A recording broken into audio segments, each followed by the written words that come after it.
So what I'm going to be doing today is showing you how to prepare your flats for seeding. So this is where I keep my topsoil. I just keep it wrapped up in a tarp on my driveway. So I'm growing in my garage, so I don't have a whole lot of space, so I use my driveway often to prepare my flats and get my soil ready and all that good stuff. So what I've built here is a screen for my topsoil. I sift out my topsoil to get all the big chunks out of there, and then it's ready for the flats. So all we do is we take our topsoil, a couple scoops in, and I'm using this, I think it's a 30-gallon Rubbermaid tub just to keep my soil in. We'll just give it a few shakes. And as you can see, all the big chunky stuff gets out of there. And that way we have a nice fine topsoil to plant our flats. We don't want any big chunks in our flats because what it's going to do is block the soil from the seeds touching it directly. And the smoother our soil is, the better soil contact our seeds are going to get. So I'm going to go ahead and finish this up. And we'll go to step 2, which is filling up the flats and getting them watered.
Now that I've got a decent amount of topsoil, we'll go ahead and get it ready for our flats.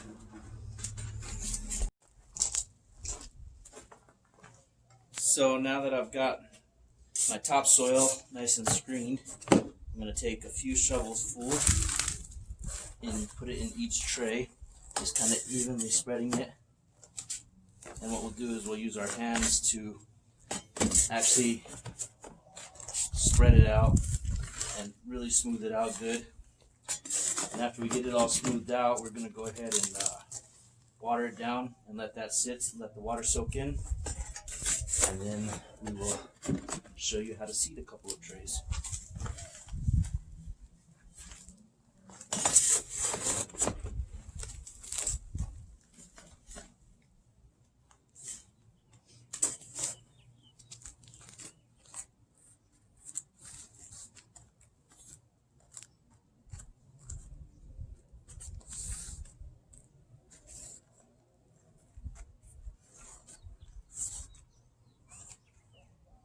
As you can see, the process doesn't take very long. Just smooth them out real good.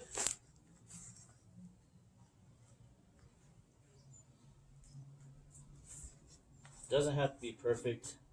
What I found is that the water, when sprayed on them, actually levels the dirt out a lot better also. So we'll go ahead and give those a drink and see how it does.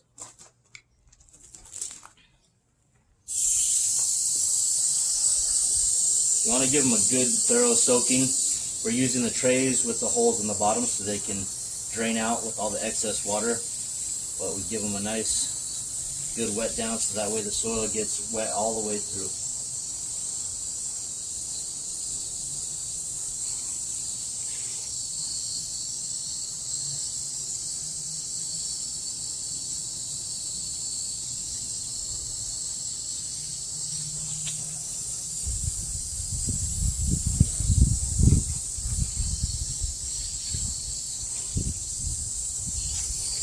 Go ahead and let those sit for a couple minutes, and we'll come back and show you how to seed them.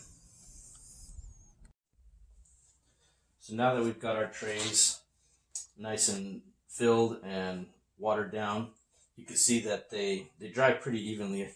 You may need to pat down a couple of spots that seem high, but for the most part they level themselves out when you give them a good watering.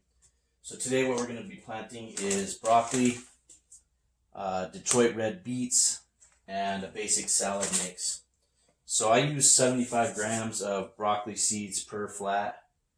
And so what you do is you just kind of take the cup and sprinkle them, give them a nice even coating over the trays.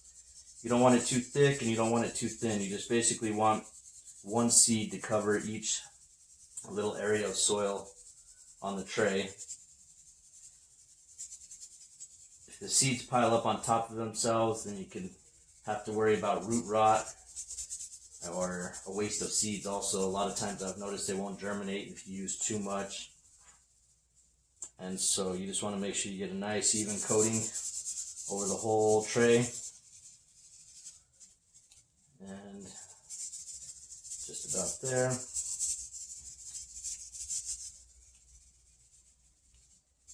As you can see, just about every area of the soil is covered. And just sprinkle on the last little bit. That'll give you a nice full tray. As you can see, the trays that I've got going up here, I've got some wheatgrass, some dun peas, and some sunflowers that are just about all ready for harvest. This also is a little bit of my hydroponics that I've started. I'll go into later videos on how to set up these bins with the water pumps and the cups and all that good stuff. But for today, we'll go ahead and seed the rest of these trays. This one is turnips.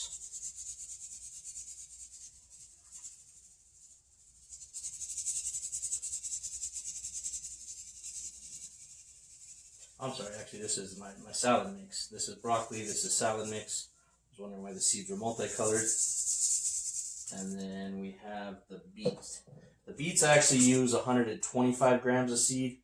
As you can see, the seeds are a lot larger, so it takes a lot more of them to get a nice even coat over the whole tray.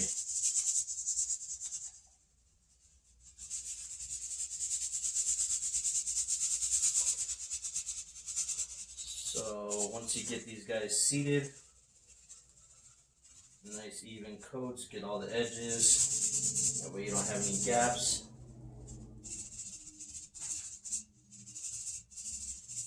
And what we're going to do next is we're going to go ahead and stack these trays on top of each other. Go ahead and stop from any light coming in on them. Seeds like to basically be in the dark when it comes to germination. So what I do is take these 3 trays, and then I grab a cover tray, and we go ahead and cover these, and we take them to a nice dark area. I also put a weight on top of this. I find that the seeds kind of come up stronger when they have a little bit of weight put on top of them. And on the next video, we'll be checking in and seeing what these guys look like after a few days. And then I'll show you the next steps of removing the lid, getting them under the lights, and what kind of growth you get out of them.